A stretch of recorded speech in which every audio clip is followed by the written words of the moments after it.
오늘은 로마서 8장 5절로 8절 마지막으로 다루겠습니다. 육신을 따르는 자들은 육신의 일들을 생각하거니와 성령을 따르는 자들은 성령의 일들을 생각하나니 육신적으로 생각하는 것은 사망이요 영적으로 생각하는 것은 생명과 평안이니라. 육신적인 생각은 하나님의 법에 복종하지 아니할 뿐 아니라 참으로 그리할 수도 없으므로 하나님과 원수되는 것이니라. 그런즉 이와 같이 육신 안에 있는 자들은 하나님을 기쁘게 할 수 없느니라. 우리는 계속해서 그리스도인을 적극적인 측면에서 살펴보고 있습니다. 우리는 그리스도인이 성령의 일들을 생각하는 사람이며 그것은 그가 살아있기 때문임을 알았습니다. 육신적으로 생각하는 것은 사망이요 영적으로 생각하는 것은 생명과 평안이니라. 그리스도인은 영적으로 살아있으며 자기 속에 새 생명을 가지고 있습니다. 그는 새로운 창조물입니다. 그는 죽은 자 가운데에서 살아났으며 전에 지니지 못했던 권능과 능력들을 가지고 있습니다. 죽은 자는 아무것도 할 수 없습니다. 그러나 그리스도인은 영적인 의미에서 살아있습니다. 바로 그 점이 우리가 도달한 요점입니다. 그러나 여기서 즉각적으로 우리는 사도가 대조하는 바 비그리스도인과 그리스도인 사이의 대조의 내용이 전자는 죽어 있고 후자는 살아있는 것이라고만 말하지 않음을 주목해야 합니다. 그는 또 다른 말을 덧붙입니다. 육신적으로 생각하는 것은 사망이요 영적으로 생각하는 것은 생명과 평안이니라. 그는 지금 우리가 반드시 수고해야 하는 이 심화된 말을 부연하고 있는 것입니다. 생명은 사망과 전적으로 대조되는 것 같습니다. 그러나 사도는 생명과 평안이라고 말합니다. 어째서 그 말을 덧붙였습니까? 다른 말을 쓸 수도 있었을 텐데 어째서 특별히 평안, 피스라는 말을 택했습니까? 그는 성령의 영역에 있는 사람으로서의 그리스도인을 말하고 있는 것입니다. 그리고 우리는 갈라디아서 5장에 보면 성령의 열매가 사랑, 기쁨, 화평인 것을 발견하게 됩니다. 어째서 바울은 육신의 생각은 사망이요 성령의 생각은 생명과 사랑과 기쁨이라고 말하지 않았을까요?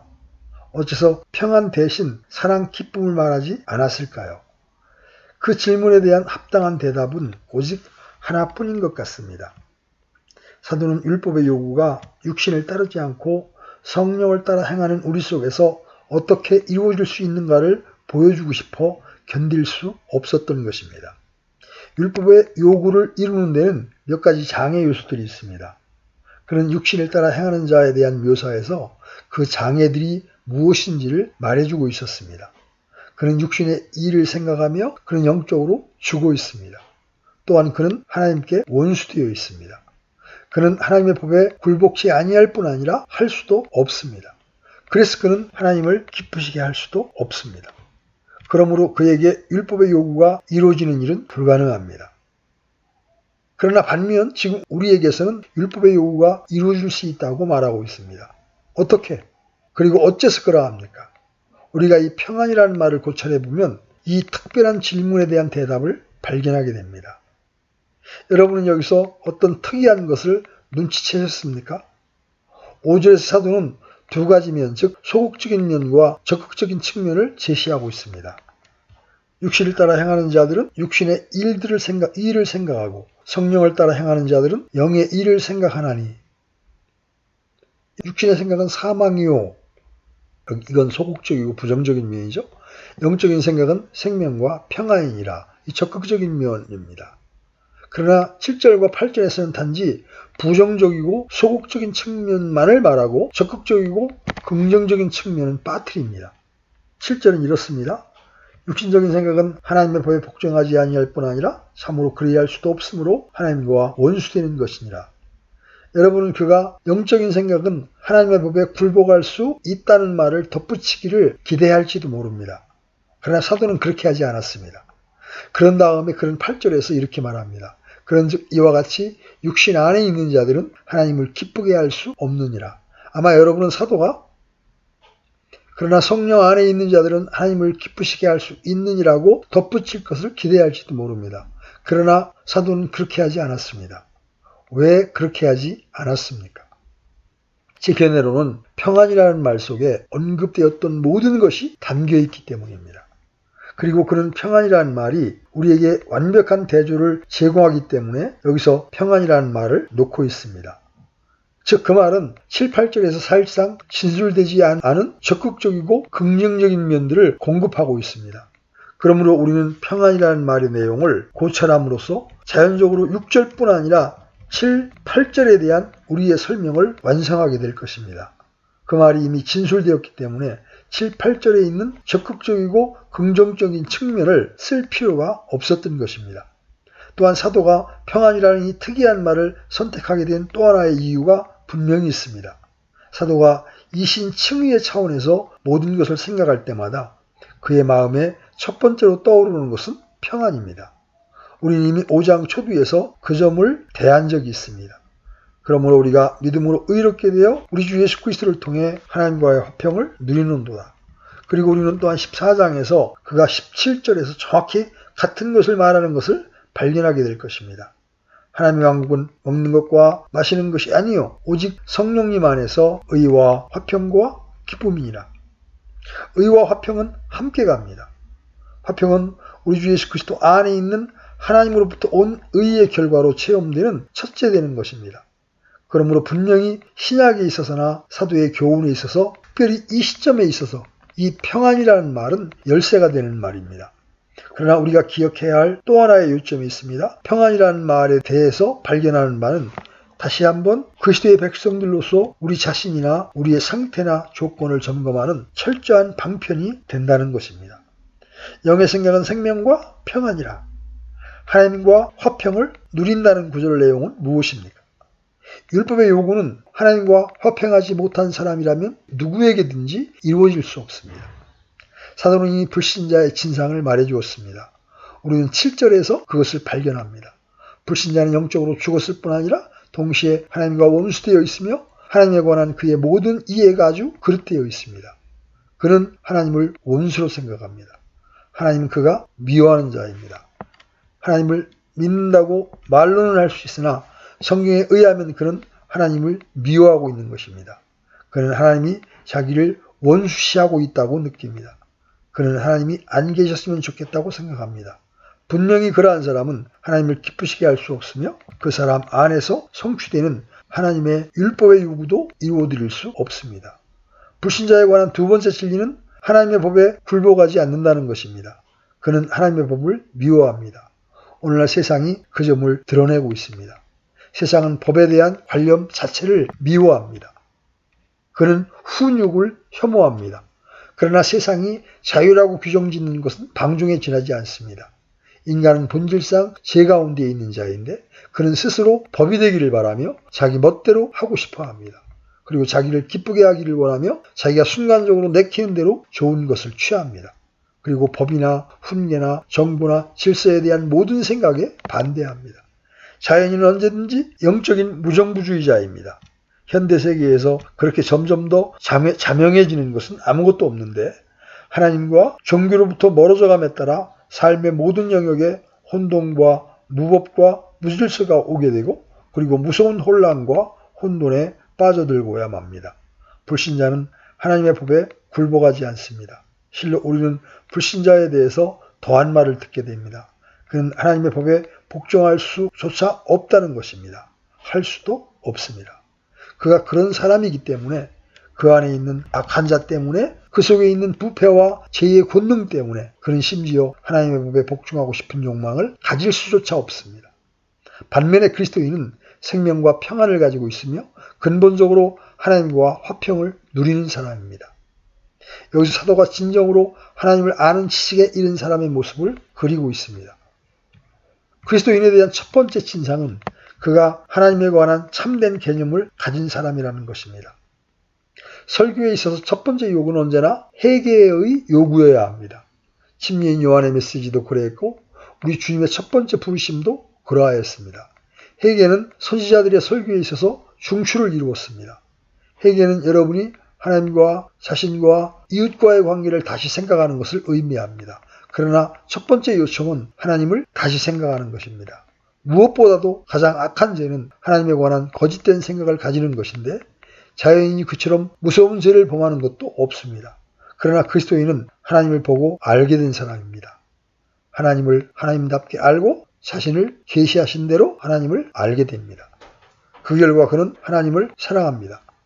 아무도 다음과 같은 사실을 깨닫지 않고는 그리스도인이 될 수 없습니다. 곧 자기 창조주에게 반역자였음에도 불구하고 죄에 빠진 자기에게 있는 모든 일에도 불구하고 부패와 어리석음과 오염에도 불구하고 지옥 형벌받기는 받지 못할 자라는 사실에도 불구하고 하나님은 자기를 사랑하시며 독생자를 보내셔서 자기를 구원하시기까지 사랑하셨다는 사실입니다. 우리가 하나님을 사랑하지 아니하였으나 그분께서 우리를 사랑하시고 자신의 아들을 보내사 우리의 죄들로 인해 화해 연물로 삼으셨나니 여기에 사랑이 있느니라. 그리스도인은 이 지식을 가진 자요, 그것을 깨닫는 순간 그는 새로운 하나님에 대한 개념을 가지는 것입니다. 하나님은 더 이상 그가 미워하는 분이 아닙니다. 오히려 그는 하나님의 사랑에 압도당하며 자기를 위해서 이 일을 행하신 하나님께 압도당하는 것입니다. 그분은 자기 독생자까지 아끼지 않으셨습니다. 그분은 자기 아들을 죄 있는 모양으로 보내사 우리 죄를 위한 화해연물로 삼으셨습니다. 그리스도인은 말합니다. 내가 그러한 하나님을 증오했다니 내가 얼마나 잘못되었었는가. 나는 이제야 하나님의 성품을 알았다. 내가 얼마나 그릇되었는가. 저거이가 사라지고 그는 하나님을 하나님답게 보며 그리고 그는 하나님을 사랑합니다. 증오가 완전히 사라집니다. 다시 요한일서 4장 16절을 인용하겠습니다. 우리를 향해 하나님이 가지고 계신 사랑을 우리가 알았고 우리는 그 사랑을 발견한 바 되었습니다. 이처럼 우리는 하나님과 화평을 누리고 있으며 옛 적대 감정은 사라졌습니다. 우리는 그분이 우리의 죄를 도말해버리신 것을 깨닫습니다. 우리에게 가로놓였던 장애물이 제거되었습니다. 휘장이 거쳤고 우리는 생명과 평안을 주는 하나님을 아는 지식으로 들어가게 되었습니다. 다음에 두 번째로 때문에 우리는 더 이상 하나님의 법에서 고통을 느끼지 않습니다. 육신적인 생각은 하나님의 법에 복종하지 아니할 뿐 아니라 참으로 그리할 수도 없으므로 하나님과 원수되는 것이니라. 자연인은 율법을 만드신 하나님을 믿지 않으며 제가 어느 어리석은 설교자의 설교에서 읽은 대로 십계명을 주시느라고 시내산 꼭대기에서 좌정하여 계신 하나님을 믿지 않습니다. 그는 그가 감상에 젖은 마음으로 그려낸 한 신을 믿습니다. 그러나 그리스도인은 참다운 율법관을 갖고 있습니다. 이제 그가 하나님의 법에 굴복치 않는다고 말하는 것은 더 이상 진리가 아닙니다. 우리는 적극적으로 그 점을 나타내어 그가 하나님의 법을 즐거워한다고 말해야 합니다. 사도 요한은 그리스도인에 대하여 말하기를 하나님의 계명들은 무거운 것이 아니라고 말합니다. 비그리스도인에게는 그 계명들이 무거운 것입니다. 그러나 그리스도에게는 그 계명들이 무거운 것이 아닙니다. 계명에 반대하는 사람은 그리스도인이 아닙니다. 그리스도인은 그 설교가 당연히 하나님께로서 나온 것을 알고 모든 사람이 어떻게 삶을 영위해야 하는지를 말하는 것이라고 느낍니다. 또한 만일 세상이 이런 방식대로 살아가기만 한다면 다시 한번 낙원을 소유하게 될 것이 틀림없다고 느낍니다. 그 계명들은 하나님의 성품들의 한 표현입니다. 그 계명들은 사람의 유익을 위해서 제정된 것이기 때문에 그리스도인은 이렇게 말합니다. 내가 주의 율법을 얼마나 사랑하는지요. 시편 기자조차도 그렇게 말할 수 있었고 그리스도인은 더욱더 확실히 그렇게 말할 수 있는 것입니다. 그는 하나님의 율법을 즐거워합니다. 그는 그 율법의 영광과 탁월성을 알고 그것을 지키기를 간절히 사모합니다. 그것이 이 평안의 표현입니다. 그리스도인이 되기 전에 우리는 하나님의 율법에 대항하여 싸웁니다. 우리가 그리스도인이 되는 순간 그 싸움은 끝나고 평안이 있게 됩니다. 그래서 이 평안이라는 말은 7절을 한 단계 한 단계 풀어줍니다. 본성적인 생각, 육신적인 생각은 하나님께 원수가 되고 하나님의 법에 굴복치 않고 할 수도 없습니다. 그러나 즉시 여러분은 그리스도에 대해서 이렇게 말합니다. 그는 그것에 복종할 수 있으며 하고 싶어한다. 그리고 그는 그것에 자신을 복종시키기 위해서 자기가 가던 길에서 돌아선다. 그는 의에 줄이고 목말라하며 그는 하나님께 주신 계명들을 지키기를 열망합니다. 이처럼 여러 방식을 통해서 이 사람은 하나님과 화평을 누리는 것입니다. 그리고 하나님과 화평하기 때문에 그에게는 율법의 요구가 이루어질 놀라운 가능성이 존재하는 것입니다. 그러나 오직 그에게만 그러합니다. 바울이 4절에서 말하는 것은 정확히 그러합니다. 이것은 육신을 따라 걷지 아니하고 성령을 따라 걷는 우리 안에서 율법의 의가 성취되게 하려 하심이라. 그러나 우리는 자신 속에 평안을 가지고 있는 그리스도인의 입장에서 그것을 살펴봅시다. 그리스도인은 밖에 계신 하나님과 화평할 뿐만 아니라 그 자신 속에서도 평안을 가지고 있습니다. 이 점은 소극적인 측면들과 적극적인 측면들로 나누어질 수 있습니다. 소극적으로 평안을 가졌다는 것은 예전의 불안감의 끝을 의미합니다. 그리스도인이 될 때 그에게 먼저 일어나는 것은 그가 자기의 옛삶을 특징짓는 불안감을 제거하는 것입니다. 불안감은 언제나 제약된 삶이 가지는 주요한 특질입니다. 이사야서 57장 20절에 그 문제에 대한 완벽한 묘사가 있습니다. 그러나 사악한 자들은 안식하지 못할 때에 속에 물들이 진흙과 오물을 내는 요동하는 바다 같으니라. 제 가운데 있는 사람은 그러합니다. 성경에서 바다는 주로 이교도나 불신자들, 크게는 세상을 의미합니다. 그 말은 틀림없이 비그리스도인을 가리키며 그들에 대한 매우 놀라운 묘사입니다. 바다의 끊임없는 요동, 전적인 무용성과 힘의 낭비, 진흙탕에서 솟구치는 더러운 물, 난파 등은 죄의 삶을 완벽하게 표현하고 있습니다. 그러나 어떤 사람이 그리스도인이 될 때 그러한 일은 끝이 나게 됩니다. 어거스틴의 저 위대한 감동적인 진술을 누가 기억하지 못하겠습니까? 주는 주를 위하여 나를 지으셨나이다. 우리의 마음은 주 안에서 안식을 찾기까지 안식이 없습니다. 오늘날 세상에서 모든 불확실성 가운데에서의 불안정, 불안, 불행 등은 이러한 삶을 얼마나 명백히 묘사하고 있습니까? 그리고 두 번째로 죄된 삶은 불만족의 삶입니다. 사람들이 그렇게 많이 자랑하는 죄된 삶에 대한 특이한 일은 죄된 삶이 그들을 결코 만족해하지 못한다는 것입니다. 그래서 헛되고 헛되도다, 모든 것이 헛되도다라고 쓰여질 수가 있었던 겁니다.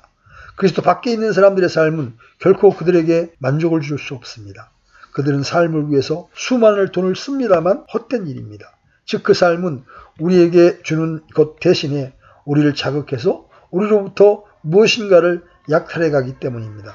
그래서 언제나 지치고 피곤해지고 기력이 없어지고 고통스럽게 되고 끝없이 고생을 하게 됩니다. 헛되고 헛되며 모든 것이 헛되도다. 전도서를 쓴 지혜로운 자는 그 모든 것을 해보려고 애썼던 사람이었습니다. 그는 배움을 위해서, 즐거움을 위해서, 큰 집을 짓기 위해서 그 밖에 많은 것을 하려고 애를 썼습니다. 그 책에서 여러분은 매우 유능하고 지적인 사람이 하나님 없이 생의 만족을 얻으려고 길을 쓰고 있는 것을 보게 됩니다. 그는 힘을 다해서 노력합니다만 그 만족을 얻지 못합니다. 헛되고 헛되니 모든 것이 헛되도다. 그것이 그의 고백입니다. 그러나 여러분이 그리스도인이 되는 순간 이 비극적인 처지는 종말을 맞게 됩니다. 그리스도인에 관한 세 번째 위대한 일은 그가 찾을 수 없는 것을 위해서 쓸데없이 찾고 추구했던 일을 끝내게 된다는 것입니다. 제가 말씀드렸듯이 비그리스도인은 언제나 만족을 얻으려고 노력합니다. 곧 평안과 기쁨과 진리를 얻으려 합니다만 얻지 못합니다. 비극은 그가 자기 노력과 심지어 그것을 찾고 있으며 추구한다는 사실까지도 자랑한다는 데 있습니다. 흔히 기독교를 비난하는 소리는 기독교가 독단적이며 통달했다고 주장한다는 데 있습니다. 불신자들에게 있어서 위대한 일은 탐구에 대한 모험입니다.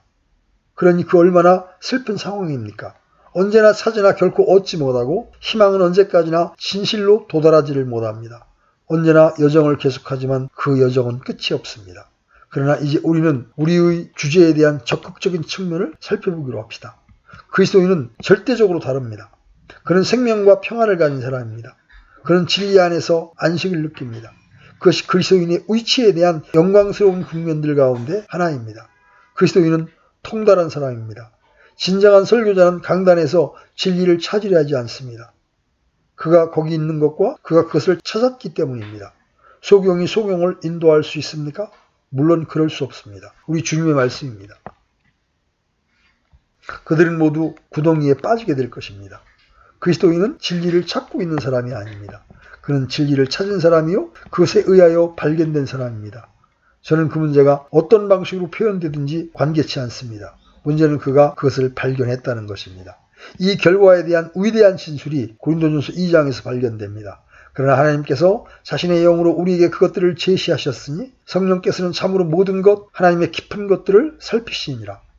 사람의 것들을 사람 속에 있는 사람의 영 외에 어느 누가 알리요. 이와 같이 하나님의 것들도 하나님의 영 외에는 아무것도 알지 못하느니라. 이제 우리가 세상의 영을 받지 아니하고 하나님으로부터 난 영을 받았으니 이것은 우리가 하나님께서 우리에게 값없이 주신 것을 알게 하려 함이라. 또한 우리가 이것들을 말하되 사람의 지혜가 가르치는 말로 하지 아니하고 성령님께서 가르치는 말로 하나니 곧 영적인 것들은 영적으로 비교하느니라. 그러나 본성에 속한 사람은 하나님의 영의 것들을 받아들이지 아니하나니 그것들이 그에게는 어리석은 것이니라. 또 그것들을 알 수도 없나니 이는 그것들이 영적으로 분별되기 때문이라. 오직 영에 속한 사람은 모든 것을 판단하나 그 자신은 아무에게도 판단받지 아니하느니라. 누가 주의 생각을 알아서 그를 가르치겠느냐? 그러나 우리가 그리스도의 생각을 가졌느니라. 그리스도는 세상의 빛이요 그분은 우리의 눈을 여사 그 빛을 보게 하셨습니다. 마태복음 11장에 기록된 주님의 진술은 우리에게 이렇게 말씀하고 있습니다. 오 하늘과 땅의 주이신 아버지여, 아버지께서 이것들을 지혜롭고 분별 있는 자들에게는, 즉 진리를 추구하고 자기들은 철학으로 그것에 도달할 수 있다고 믿는 자들에게는 숨기시고 아기들에게는 드러내셨사오니 감사하나이다. 아버지께서는 어린아이들에게 진리를 보여주셨습니다. 그래서 성자께서는 말씀하십니다. 나를 따르는 자는 어둠에 다니지 아니할 것이요 생명의 빛을 가질 것이다. 이것은 그리스도인에게 해당되는 진리입니다. 그리스도인만이 생명을 이해하는 사람입니다. 즐거움을 위해서 살아가는 사람들이나 철학자들 역시 생명을 이해하지 못합니다. 그들은 심지어 그것을 인정할 용의조차 없습니다. 즐거움을 추구하는 자들은 생각조차 못하고 어떤 이들은 그렇게 하려고 노력하나 결국은 성공하지 못합니다. 그들은 자신들 스스로를 이해하지 못하며 사람을 이해하지 못하고 생명을 이해하지 못하며 죽음을 이해하지 못합니다. 그리고 그들은 죽음 저 너머에 있는 것을 알지 못한다는 이유로 그것에 관해서 생각하지 않으려고 합니다. 그러나 그리스도인은 다릅니다. 그는 이런 국면들에 있어서 화평을 얻은 사람입니다. 그는 생명의 철학을 가지고 있으며 그는 그것을 성경에서 발견했습니다. 그는 호라티우스 보나처럼 말할 수 있는 사람입니다. 나는 주님이 말씀하시는 음성을 들었네. 내가 이 어두운 세상의 빛이다. 나를 보라. 너희의 아침이 오리라. 그리고 너희의 모든 날이 밝으리라. 나는 예수님을 보았다네. 그리고 발견했다네. 그분 안에서 나의 별과 나의 태양을, 그 생명의 빛 안에서 나는 건노라. 순례의 날 다 할 때까지. 그리스도인은 이 세상에서의 삶의 의미를 이해하는 사람입니다. 그런 신자들이 여기서 순례자요 나그네라는 것과 이 생에서 우리는 하나님의 자녀들이요 하나님의 본향을 향해 순례의 길을 가고 있다는 것을 압니다. 여러분은 이 세상의 상태에 관해서 고민합니까? 어째서 세상이 그러해야 하느냐고 불평합니까? 여러분이 그리스도인이라면 여러분은 그렇게 하지 말아야 합니다. 여러분은 스스로에게 세상은 죄와 악과 마귀가 다스리는 곳이니 그럴 수밖에 없다고 판단해야 합니다. 그리스도인은 국제회의가 실패로 돌아갈 때 놀라지 않습니다. 그들은 상황이 더욱더 나빠지는 것을 보고도 의아해하지 않습니다. 왜냐하면 성경이 그들에게 그렇게 되어 나갈 것을 가르치고 있기 때문입니다. 그리스도인은 자기 자신의 삶을 이해하는 비밀을 가지고 있으며 크게는 공동체의 삶, 이 세상의 삶을 이해하는 비결을 발견했습니다. 그는 죽음을 생각함에 있어서도 소름이 끼치지 않습니다. 그는 언제나 죽음을 향해 나아가고 있음을 압니다. 그러나 그는 역시 죽음 너머에 자신을 기다리는 무엇이 있음을 압니다. 그는 진리 안에서 안식을 발견하였으며 도달했습니다. 그는 그에게 계시되어진 진리에 대한 지식을 가지고 있습니다. 우리는 역시 그리스도인이 내적인 평정을 가지고 있음을 강조해야 합니다. 그는 생명과 평안을 가지고 있습니다. 말하자면 그는 태풍의 눈에서 살아가고 있는 사람입니다. 태풍의 눈에는 완전한 안정감이 있다고 합니다. 모든 것이 격렬하고 급하게 소용돌이치고 있습니다. 그러나 중심은 그렇지 않습니다. 마치 그리스도인에게도 그러합니다. 그래서 사도 바울은 아무것도 염려하지 말고라고 말할 수 있었습니다. 아무것도, 그것은 모든 것을 포괄하는 함축적인 말입니다. 그 속에 여러분에게 일어나는 어떤 것을 던져 넣으십시오. 세상과 육신, 마귀가 조작할 수 있는 모든 고통과 난관과 어려움을 던져 넣어 보십시오. 아무것도 염려하지 말고 오직 모든 일에서 기도와 간구로 너희가 요청할 것들을 감사와 더불어 하나님께 알리라. 그리하면 모든 이해를 뛰어넘는 하나님의 평강이 그리스도 예수님을 통해 너희 마음과 생각을 지키시리라. 평온, 안식의 중심, 내적 평안, 육신의 생각은 사망이요 영의 생각은 생명이니 하나님께 감사합니다. 그것은 또한 생명뿐만 아니라 평안입니다. 여러분이 철학에 도달했다는 의미에서 그러한 것이 아니고 하나님과 예수 그리스도의 사랑과 이 진리의로의 지식으로 보호받고 인도를 받는다는 의미에서 그러합니다. 끝으로 그리스도인의 성품에는 내적인 조화가 있습니다. 불신자의 불안정은 궁극적으로 그의 본성 자체에 일종의 이원성이 있다는 사실에 영향을 줍니다. 그 존재의 마음 자체에 분열이 있다는 것입니다. 한편에서는 선악의 의식을 가지고 있습니다. 반면에 악과 죄의 영향이 있습니다. 그래서 그는 인격의 중심에서 분열이 있고 혼란이 그 속에서 왕노릇하는 것입니다. 그러나 그것은 그리스도인에게 더 이상 진리가 아닙니다.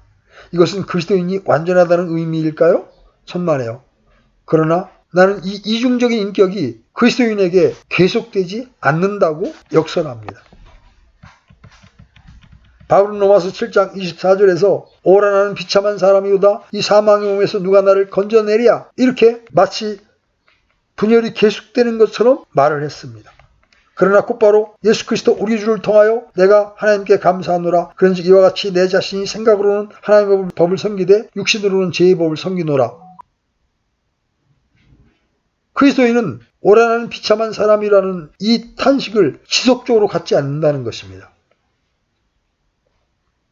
우리가 상세하게 살펴보았듯이 특별히 6장에서 그리스도인은 자기 자신이 이미 구원받은 것을 알고 있기 때문입니다.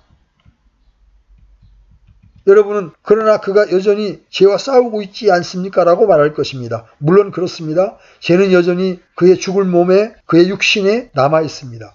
그리스도인에게 있는 투쟁은 중수적인 난제가 아닙니다. 그의 인격 속에서 투쟁하는 것이 아닙니다. 그는 지금 자기의 육신 속에 죽을 몸에 남아있는 죄의 자녀분과 싸우고 있는 것입니다. 그것은 매우 다른 일입니다. 투쟁이 그의 인격의 중심에 있지 않습니다. 인격의 중심에는 화평과 안식을 얻었습니다. 그는 자기가 구원받았다는 것과 영원히 구원받았다는 것을 압니다. 그리고 아무것도 하나님의 그 일을 원점으로 돌아가게 할 수 없음을 압니다. 그는 이미 그리스도 예수님과 함께 하늘에 안식받은 자입니다. 그리고 그의 문제, 그의 투쟁은 그의 몸에, 죽어가고 있는 그의 몸에 있습니다. 그는 또한 그 투쟁이 멀지 않아 끝날 것을 압니다. 그러나 이 정신적인 투쟁은 더 이상 없습니다. 그래서 우리는 필립 다드리처럼 말할 수 있는 것입니다. 오랫동안 난이었던 내 마음 이제 안식을 얻고 이 복된 중심의 자리에 쉬네. 오랫동안 난이었던 내 마음. 우리는 모두 그것에 대해 압니다.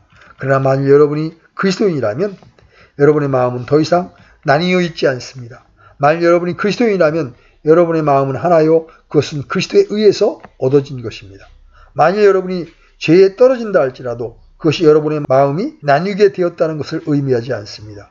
그것은 몸속에 남아있는 옛 본성의 자녀분 때문에 그러한 것입니다. 이제 마음은 더 이상 그렇지 않습니다. 오랫동안 나뉘었던 내 마음 이제 안식을 얻고 더 이상 나뉘지 않습니다. 그리스도의 마음은 고정되었습니다. 그것이 그리스도인의 지우입니다. 그는 그의 인격의 진수 속에서 이 안식과 화평의 자리를 발견했습니다. 더 이상 거기에는 어떤 분열이 없습니다. 그러나 그리스도인은 다른 이들과도 화평을 누립니다. 그는 이 점에 대해서 길게 이야기하지 않겠습니다. 그러나 로마서 14장 전체가 이 문제를 주석하고 있음을 언급하려고 합니다. 로마 교회에는 날과 절기를 지키는 문제와 먹고 마시는 문제 등으로 논란이 있었습니다. 사도는 그들을 호되게 나무라고 견책하면서 이렇게 말합니다. 하나님의 왕국은 먹고 마시는 것이 아니요 오직 성령이 만해서 의와 화평과 기쁨이니라. 그들은 서로 이해하는 법을 배워야 했습니다. 이런 일들에서 어떤 혼란을 겪는 약한 형제들이 있을 때 그를 경멸하고 무시하고 업신여기지 말아야 합니다.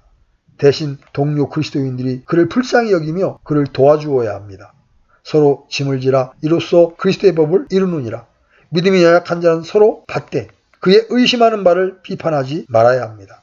강한 자는 마땅히 연약한 자의 연약을 담당해야 합니다. 그런 논리입니다. 그리스도인은 역시 그런 의미에서 평화를 가집니다. 이것은 8장 5절로 7절에 있는 사도의 보편적인 진술입니다. 그러나 그의 진술을 완벽하게 하기 위해서 저는 8절에 관한 한마디 말을 덧붙여야겠습니다. 바울은 불신자에 관하여 부정적으로 표현한 곳에서 그를 육신을 따라 행하고 육신에 거하는 자라고 했습니다. 그는 말합니다. 육신에 있는 자들은 하나님을 기쁘시게 할 수 없느니라. 그러나 그리스도인은 그야말로 하나님을 기쁘시게 하는 사람입니다. 다른 말로 해서 바울은 4절 상반절에서 말했던 것을 되풀이하고 있는 것입니다. 율법의 의가 우리에게 이루어지게 하려 하심이니라. 율법의 의를 이루도록 된 자들은 하나님을 기쁘시게 하는 자들입니다. 그 말은 하나님께서 우리를 보실 때 우리를 예수 그리스도의 의로 옷 입은 자로 내려다보시며 우리가 그분의 눈에 기쁨이 된다는 의미일 뿐 아니라 우리가 그분을 섬길 수 있고 그분의 계명을 지킬 수 있다는 의미도 되는 것입니다. 우리는 이제 적극적인 의미에서 하나님을 기쁘게 할 수 있고 그분을 영화롭게 할 수 있습니다. 비그리스도인은 하나님을 기쁘시게 할 수 없으나 그리스도인은 할 수 있습니다. 이 주장을 뒷받침하기 위해서 증거를 제시하겠습니다. 창세기 5장 24절에 에녹이 하나님과 동행하더니 하나님이 그를 데려가심으로 세상에 있지 아니하니라고 했습니다. 어째서 하나님이 이 사람을 죽음을 통과시키지 않고 옮기셨습니까? 히브리서 11장은 우리에게 그 대답을 주고 있습니다. 그것은 이렇게 진술합니다. 저는 옮기우기 전에 하나님을 기쁘시게 하는 자 하는 증거를 받았느니라. 에녹은 하나님의 계명을 지킴으로써 하나님을 기쁘시게 했습니다. 그와 유사하게 아벨의 제물은 카인의 경우와 달리 하나님을 기쁘시게 했습니다. 하나님의 백성은 하나님을 기쁘게 합니다. 우리 주 예수 그리스도는 같은 진리를 이와 같이 진술하십니다. 이와 같이 너희 빛을 사람들 앞에 비추어 그들이 너희의 선한 행위를 보고 하늘에 계신 너희 아버지께 영광을 돌리게 하라. 베드로전서 2장 9절은 이렇게 말합니다. 그러나 너희는 선정된 세대요 왕가의 제사장이요 거룩한 민족이요 특별한 백성이니 이것은 너희를 어둠에서 불러내어 자신의 놀라운 빛으로 들어가게 하신 분께 대한 찬양을 너희가 전하게 하려 하심이라.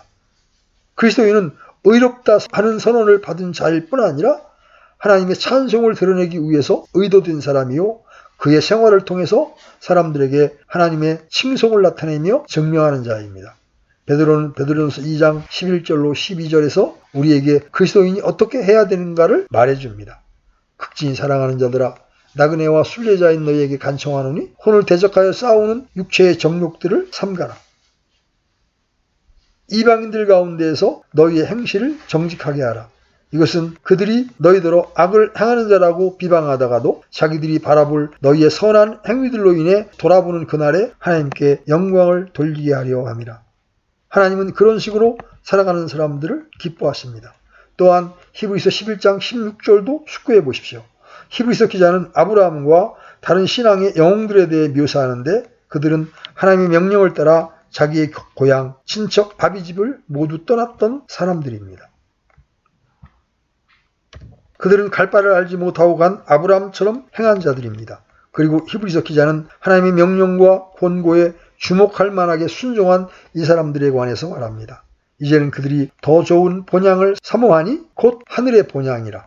그러므로 하나님께서도 그들의 하나님이라 불리는 것을 부끄러워하지 아니하시나니 그분께서 그들을 위하여 한 도시를 예비하셨느니라. 하나님은 그런 사람들의 하나님이라 불리우심을 부끄러워하지 않았습니다. 왜냐하면 그들은 하나님의 명령을 지켰고 율법의 요구가 그들 가운데에서 이루어졌기 때문입니다. 그들은 그들 속에 역사하는 하나님의 강력한 역사의 결과들을 보여주고 있습니다. 은혜의 왕노릇 아래 있다는 증거를 받고 있습니다. 하나님께서는 그들을 보시고 말씀하십니다. 이는 내 백성들이라. 그러므로 저는 다음과 같이 말함으로 결론을 맺습니다. 육신에 있는 자들은 하나님을 기쁘시게 할 수 없으며 성령에 있으며 그리스도 안에 있는 자들, 그리스도 예수님 안에 있는 생명의 성령의 법에 지배를 받는 자들, 따라서 죄와 사망의 법에서 벗어난 자들만이 하나님을 기쁘시게 할 수 있으며 응당 그렇게 하고 있다고 말씀드립니다.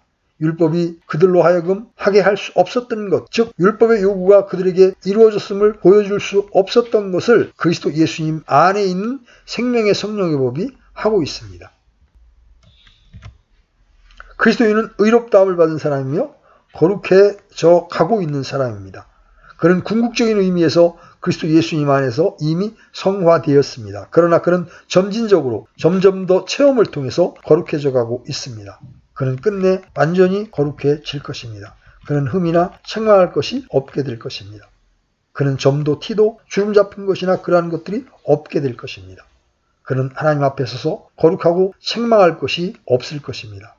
율법의 의가 육신을 따르지 않고 성령을 따라 행하는 모든 사람들 속에서 이루어져 가고 있기 때문입니다. 오늘은 여기까지 하겠습니다.